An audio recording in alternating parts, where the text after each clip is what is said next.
Halo semuanya, kembali lagi bersama saya Michael. Di video kali ini kita akan coba lihat market crypto keadaannya bagaimana. Lalu ada beberapa coin yang saya lihat ini ada potensi dia mau breakout juga. Jadi mungkin kalau kalian mau cari buat trading short term itu mungkin bisa juga ya.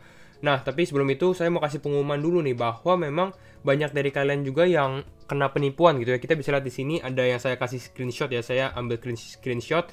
Di sini namanya hampir mirip dengan saya, ada Invest with Michael Wyan, kayak penitipan dana seperti itulah. Lalu ada tulisan pin by Michael Wyan. Jadi kalian benar-benar kalau misalnya lihat reply dari saya atau yang mau menyerupai saya kira-kira seperti itu ya. Ya ini harus berhati-hati gitu ya. Karena dicek dulu, karena di sini kita lihat dia biasanya tulisan kayak gini, lalu ada kayak kasih nomor telepon seperti ini +1 757 296 ini +1 itu dari Amerika gitu ya. Saya ini orang Indonesia bukan Amerika, kira-kira seperti itu ya. Lalu kalau misalnya sebenarnya kalian bisa cek nih, kalau misalnya saya reply itu biasanya saya ada highlight di sini gitu ya, ada tulisan highlight. Jadi ya bisa dicek aja nih, view from Michael Wyan, jadi ada highlightnya. Jadi kalian jangan tertipu ya, berhati-hati gitu ya. Nah, kita mulai sekarang untuk ada market crypto bagaimana. Yang bagusnya adalah Ethereum breakout sekarang, karena Ethereum ini cukup menjadi indikasi untuk altcoin juga. Biasanya kalau misalnya Ethereum-nya naik, altcoin biasanya juga naik gitu ya. Tapi yang nggak begitu bagus itu adalah Bitcoin-nya relatif sideways, tapi sideways-nya itu ke bawah pelan-pelan gitu ya. Tapi nanti kita bahas di teknikalnya sendiri, kita coba review market dulu ya. Kalau secara 24 hour percentage volume beberapa naik. Ini VeChain lagi mau breakout juga, nanti kita coba sempat bahas teknikalnya VeChain ya. Ada Riven, jadi ada beberapa yang naik lah, walaupun nggak sedrastis kemarin tuh cukup naiknya cukup beberapa signifikan sekali gitu ya. Dan ini sudah ada beberapa yang sedikit koreksi seperti Solana, Terra Luna, Audio, Arweave ya, mereka harus koreksi juga ya karena naiknya juga sudah cukup kencang. Kita masuk ke Crypto Fear and Greed Index. Di Crypto Fear and Greed Index ya kita 71, kita turun dari kemarin karena memang ya beberapa koreksi juga, beberapa closingnya juga merah sebenarnya ya. Nah, ada satu good news, yaitu adalah Twitter di sini ya, tapi ini reportedly, jadi bukan suatu yang udah official. Kembali lagi ini adalah satu rumor doang. Twitter reportedly working on Bitcoin tipping feature. Jadi nanti mungkin kalau misalnya ini kalau rumornya benar ya kita bisa tip orang di tweet itu menggunakan Bitcoin. Jadi ini cukup positif sebenarnya. Dan kita tahu sendiri bahwa CEO-nya Twitter itu kan si Jack Dorsey ya. Jack Dorsey. Dan Jack Dorsey ini sebenarnya sangat optimis dengan Bitcoin. Dia juga pro Bitcoin. Jadi makanya ini bisa aja terjadi, kira-kira seperti itu. Lalu kita review ke Plan B. Kalau kalian nggak tahu, kita sempat review Plan B. Plan B adalah salah satu analis dengan stock to flow modelnya dia gitu ya. Dan ini memberikan prediksi harga gitu ya. Dan di sini kita bisa lihat prediksi harga dia Agustus berapa, September berapa, Oktober, November, dan Desember. Dan kita suka mereview juga. Dan di sini untuk Plan B sendiri Agustus dia bilang 47.000, di atas 47.000 closing candle-nya. Dan kita bisa cek untuk sekarang itu bagaimana. Kita buka Bitcoin, kita ke time frame 1 month, 1 bulan. Nah, di sini kita bisa lihat di bulan Agustus kita closing berapa nih. Karena sekarang kita sudah masuk September ya. Untuk di bulan Agustus kita closing di harga mana nih? 47.100. Jadi memang sedikit tepat gitu ya. Hanya beda $100 aja gitu ya. Jadi kita di atas 47.100, jadi ini cukup valid. Tapi yang kita lihat ini dia prediksi untuk bulan September itu 43.000, walaupun dia sekali lagi dia klarifikasi di bawah bahwa ini adalah worst case estimates, apalagi untuk September sendiri gitu. Jadi belum tentu terjadi bahwa September itu kita kembali lagi ke 43.000. Kira-kira seperti itu untuk dari si Plan B sendiri. Nah, kita masuk sekarang ke dalam chart aja. Kita masuk ke dalam chart 4 jam. Kita review Bitcoin dulu sebelum kita review altcoin beberapa breakout. Karena kembali lagi kalian harus do your own research. Ini hanya pendapat saya, jadi disclaimer on juga gitu ya. Dan untuk saat ini kalau saya lihat sebenarnya ini market masih relatif belum aman, belum sehat. Jadi kalau kalian menunggu benar-benar aman, ya tunggu Bitcoin sudah reversal. Kira-kira seperti itu. Walaupun sekarang Ethereum sudah reversal, jadi ya sudah cukup positif. Tapi kita lihat nih, Bitcoin kembali lagi ke reject di sini. Dia udah reject beberapa kali ya, kita bisa lihat seperti ini. Dan ini dia kembali lagi ke reject. Jadi kita lihat nih, apakah ini benar-benar ke reject di candle ini, apakah dia bisa revive lagi, bisa naik, bisa rebound, kira-kira seperti itu. Karena ya kita hanya menunggu satu indikasi dari Bitcoin sendiri. Dan di sini sebenarnya ada beberapa pattern juga. Bisa kita lihat mungkin ada pattern inverse head and shoulder seperti ini. Mungkin ini bisa play out inverse head and shoulder-nya. Kita bisa lihat kira-kira kalau misalnya inverse head and shoulder ini bisa terjadi dan kita breakout misalnya di sini, kita akan bisa tes kembali ke level di mana nih, di sekitar 49 ribuan lagi, kira-kira seperti itu. Ini satu pattern yang bisa terjadi. Pattern berikutnya sebenarnya bisa terjadi, saya lihat ini ada yang namanya double bottom gitu ya. Jadi kayak W shape gitu, W pattern gitu ya. Dan di sini kita juga bisa lihat dengan kira-kira target kita itu di sekitar ini, kembali lagi di level sekitar 49.000 di high sebelumnya untuk beberapa pattern positif gitu ya. Tapi kembali lagi di sini tuh kalau saya lihat ya, Bitcoin ini kayak menahan garis support dan resisten di sini gitu ya. Sebelumnya menjadi resisten, kita lihat di sini, sekarang itu menjadi supportnya. Dan ini kita lama-lama turun gitu, turun terus. Ya hopefully kita bisa punya reversal sendiri, karena sekarang di sini salah satu yang kalian harus lihat itu adalah low kita sebelumnya. Low kita sebelumnya itu di sini ya, di sekitar 46.200. Dan hopefully ini kita nggak make another low, jadi kita nggak ke bawah lagi. Karena kalau kita ke bawah lagi, ini tandanya mungkin kemungkinan besar untuk Bitcoin sendiri kita akan turun ke bawah. Dan biasanya gini ya, ada beberapa altcoin itu yang masih mengikuti Bitcoin gitu. Mayoritas itu masih mengikuti Bitcoin, kira-kira seperti itu. Jadi kalau Bitcoinnya misalnya turun, rata-rata juga akan turun. Kira-kira seperti itu ya. Nah, sekarang kita masuk ke dalam chart Ethereum USDT. Ethereum USDT ini yang cukup positif. Jadi yang satu positif, Bitcoin negatif, tapi Ethereum positif. Jadi bagaimana nih? Kalau Ethereum sendiri breakout, dia baru aja breakout dan dia confirm dia breakout. Walaupun kalau dari segi volume, sebenarnya volume yang masuk kurang begitu banyak ya. Saya berharap lebih banyak volumenya. Kita bisa lihat nih, dari volumenya dari yang kemarin masih relatif lebih kecil. Pada saat kita recovery beberapa hari ini kita sempat lihat volume yang lebih besar, kira-kira seperti itu. Tapi ini udah cukup bagus untuk Ethereum kita breakout, dengan target kita untuk Ethereum itu di sekitar 3.800 kalau misalnya dia kena dari target breakout ini gitu ya. Ini untuk Ethereum. Jadi kalau Ethereum breakout, biasanya ini adalah indikasi positif untuk altcoin. Jadi kita masuk juga sebenarnya ke Ethereum Bitcoin. Jadi ini adalah kita melihat nih performance Ethereum dengan Bitcoin, dan Ethereum sama Bitcoin ini baru breakout juga. Artinya apa nih kalau naik? Artinya kalau naik berarti Ethereum performingnya, mereka punya performance lebih bagus daripada Bitcoin, karena kita lihat ini naik ke atas, kira-kira seperti itu. Dan kalau misalnya kita lihat dari candle weekly, jadi candle mingguan, ini tuh seperti membentuk apa ya, bisa dinamakan cup and handle. Mungkin nih saya closing volume dulu ya. Kita closing volume, nah kita lihat nih cup and handle di sini.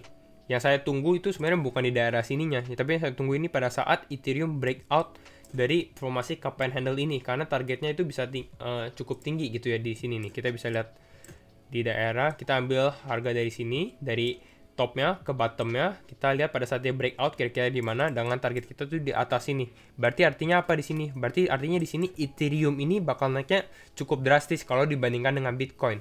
Tapi yang saya hype itu bukan gara-gara Ethereum yang naiknya cukup drastis, karena kalau Ethereum yang naiknya drastis, altcoin juga naiknya drastis, seperti mungkin ya Uniswap, SushiSwap, lalu mungkin ada beberapa kayak smart contract juga bisa, Solana, Polkadot, Cardano, seperti itu mereka juga akan naik juga kalau misalnya Ethereum naik.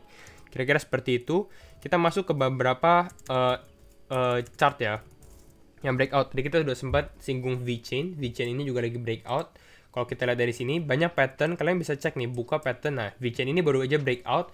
Jadi kalau kalian yang misalnya mau trade short term, atau misalnya kalian buat VeChain, sebenarnya fundamental juga cukup kuat sih. Jadi kalau misalnya kalian mau beli sekarang, nanti buat invest, itu VeChain juga cukup oke. Tapi kalian harus do your own research juga ya. Nah, untuk breakout pattern-nya ini sendiri sebenarnya kita bisa lihat dari ini, pada saat dia breakout dengan target harga mungkin di sekitar 1,5753 sen gitu ya, karena VeChain ini hanya available di TKO sama Binance kalau nggak salah ya. Nah, kita bisa cek juga dari Fibonacci retracement sebenarnya seperti ini. Kita ambil dari high dia sebelumnya ke low dia paling low di bulan Agustus ini, dan kita bisa lihat target kita masih di sekitar ya ini hampir sama nih, 1,414 dan 1,118 untuk VeChain. Jadi 16 sen gitu ya, 16 sen untuk dolar yang masih cukup oke untuk VeChain. Mungkin untuk target secara short term mungkin dalam beberapa minggu ke depan gitu, atau beberapa hari ke depan mungkin ini bisa kalau misalnya untuk VeChain sendiri ya. Lalu kita lihat Uniswap. Kalau Uniswap sebenarnya kita sudah bahas ya. Uniswap ini kemarin sudah sempat dibahas dan memang dia breakout, dan ini udah naik juga nih. Dari kemarin kita sempat bahas dengan target kita masih di sekitar 34 atau di mana nih, kita bisa coba ya, mungkin di sekitar 33 dolaran gitu ya untuk Uniswap. Kalian bisa cek juga ini untuk Uniswap. Lalu yang salah satu yang bagus juga itu adalah Polkadot. Polkadot ini juga kalau menurut saya buat investasi juga cukup oke. Tapi kalian inilah, saya nggak mau kasih rekomendasi karena takutnya jadi nggak do your own research juga gitu ya. Kalau Polkadot ini yang saya lihat ini dimana dia baru breakout, dan kita lihat nih volumenya tinggi banget dibandingkan dengan waktu dia recovery. Kita bisa lihat nih pada saat dia recovery nih 20 Juli gitu dia naik ya beberapa ratus persen nih dari bawah ke atas. ini volumenya nggak ada setinggi kemarin gitu ya. Dan di sini artinya apa? Artinya ini investor baru masuk lagi ke dalam Polkadot dan mereka baru melihat wah ini Polkadot mungkin Polkadot bisa akhirnya bergerak, kira-kira seperti itu. Karena kita lihat Cardano sudah bergerak, Solana sudah bergerak, Avalanche atau Avax sudah bergerak juga. Jadi mungkin ini adalah waktunya Polkadot gitu ya. DOT, USDT, Kusama juga, karena Kusama juga sister chain-nya untuk Polkadot. Lalu saya lihat juga ada Link USDT. Ini Chainlink juga sebenarnya fundamental kuat, tapi saya jarang cover ya di dalam channel ini gitu ya. Link ini juga cukup oke, dia baru breakout juga dengan target. Mungkin kita bisa lihat dari mana, kita bisa ambil garis, mungkin kita lihat dari sini. Chainlink pada saat breakout mungkin hanya sampai sekitar $31 tuh mungkin bisa. Lalu dengan target kita sebenarnya masih ada potensi dia bisa masuk ke dalam $34 sampai $33 untuk Chainlink sendiri ya. Karena di sini $34 ini adalah previous resistance-nya juga. Kita bisa lihat di sini nih, previous resistance. Jadi di sini kalau dia break, misalnya Chainlink bisa break ke atas, nggak ke reject, mungkin ini tanda-tandanya sudah selesai dia dari proses akumulasi gitu. Dan mungkin ya saya lihat dari Bitcoin juga, sebenarnya itu sekarang Bitcoin lagi diakumulasi gitu sebelum dia jalan gitu ya untuk Bitcoin. Lalu mungkin ini banyak yang nyangkut juga, yaitu adalah BitTorrent, BTT ya. Bagaimana sih kabar BitTorrent? BitTorrent juga lagi breakout nih, saya lihat kalau kita zoom di sini. Nah, dia baru aja breakout, hopefully dengan volume yang kuat. Kita lihat volumenya bagaimana. Volumenya sekarang jauh lebih kecil ya. Jadi kalian kalau BTT ini sedikit risky karena volumenya kecil dan ya kalau dibandingkan lain mungkin fundamentalnya agak kurang strong kalau dengan yang koin-koin yang sebelumnya saya bahas gitu. Tapi BTT ini biasanya kalau pump cukup tinggi juga gitu ya. Dan ini kalau BitTorrent lagi breakout, target kita di sekitar 0,0055 sen. Atau kalau misalnya BitTorrent sudah ada di IDR-nya juga, saya ada bikin di sini sekitar BitTorrent kalau misalnya bisa breakout, kalau kalian mau beli di sekitar 81 sampai 78, ini mungkin target take profit untuk BitTorrent sendiri. Kalau misalnya kita bisa kembali lagi naik ya. Kembali lagi ini cukup risky karena saya belum bisa confirm apakah Bitcoin ini sudah naik atau enggak. Kalian harus lihat dari chart Bitcoinnya sendiri. Kalau misalnya kalian mau tunggu safe ya tunggu Bitcoinnya break dari resistance itu. Nanti kita kembali lagi ke Bitcoinnya lah. Sebelum itu kita lihat Dogecoin. Dogecoin sempat saya kasih tahu bahwa Dogecoin ini mungkin mau breakout. Nah, Dogecoin ini sebenarnya masih belum breakout ya. Di sini ya kita lihat ada falling wedge pattern. Kita masih menunggu Dogecoin kapan breakout. Saya ada feeling aja untuk Dogecoin sendiri sebenarnya. Karena kita bisa lihat di sini, Dogecoin ini volumenya lama-lama mengecil gitu. Dan biasanya saya tuh lihat Dogecoin itu pada saat volumenya kecil, berarti orang sudah nggak ada interest juga di Dogecoin ya. Kurang tertarik. Nah, di sini volumenya tiba-tiba masuk. Kita bisa lihat nih dari previous case-nya. Dimana di sini kita lihat volumenya kecil, makin lama makin kecil gitu ya. Tiba-tiba dia pump gitu. Jadi di sini karena Dogecoin itu biasanya ya dia pasif terus pump, pasif lagi terus pump. Itu sifatnya Dogecoin. Jadi kalau misalnya seperti ini ya pada saat dia lagi kecil-kecilnya kita akumulasi dulu, nanti pada saat pump baru kita menikmati hasilnya. Bukan pada saat dia sudah naik 20% kita beli lagi gitu atau untuk scalping sementara. Itu untuk Dogecoin. Terakhir koin terakhir itu Matic ya. Matic ini juga banyak yang nyangkut ya. Sebenarnya Matic ini fundamentalnya kuat, jadi sebenarnya nggak usah takut juga. Dan Matic ini lagi lihat nih, apakah dia bisa breakout atau enggak nih dari pattern ini. Kalau misalnya dari wedge pattern ini dia bisa breakout, saya lihat Matic mungkin bisa ke 1,9 atau $2, ataupun at least dia kembali lagi ke high sebelumnya. Tapi sebenarnya kalau misalnya dia sudah break dari high di sini di 1,676, ini sempat ada rejection ya, karena di sini ada resisten yang cukup kuat. Kalau misalnya dia bisa break di sini ya $2 mungkin bisa lah untuk Matic ya, $2. Ini untuk Matic. Jadi ya sebenarnya sabar aja untuk Matic karena semua pasti ada waktunya. Harusnya Ethereum naik, Matic juga naik karena Matic itu adalah layer 2-nya. Tapi entah kenapa Matic ini ya sempat belum breakout. Jadi sebenarnya ya kalau misalnya kalian mau tunggu sabar ya beli Matic karena memang belum ini dan potensinya masih lumayan nih. Kalau Matic kita lihat fundamentalnya juga kuat. Jadi kalau misalnya ini sekitar 30% untuk Matic buat di swing trade lah. Kira-kira begitu ya untuk beberapa coin. Kita kembali lagi ke Bitcoin. Jadi biar kalian nggak salah kaprah juga nih. Karena kita harus lihat dulu nih. Nah, di sini ya saya mau kasih tahu bahwa ya kembali lagi ya. Kita belum breakout di sini ya. Kita masih ada rejection. Jadi kalau misalnya kalian mau tunggu safe untuk masuk entry di situ, ya harus lihat pada saat kita sudah bisa break dari resisten ini. Kita lihat kita ke reject terus ya. Jadi kalau misalnya kita lihat break dengan volume yang kuat, at least kita closing di atas mungkin di 48.000, berarti artinya kita sudah break. Mungkin itu tanda indikasi kita boleh masuk ke koin-koin itulah. Itu saja video dari saya untuk hari ini. Semoga kalian suka, semoga kalian belajar hal baru. Jangan lupa like, comment, dan subscribe, share videonya, and see you in the next video. Bye-bye.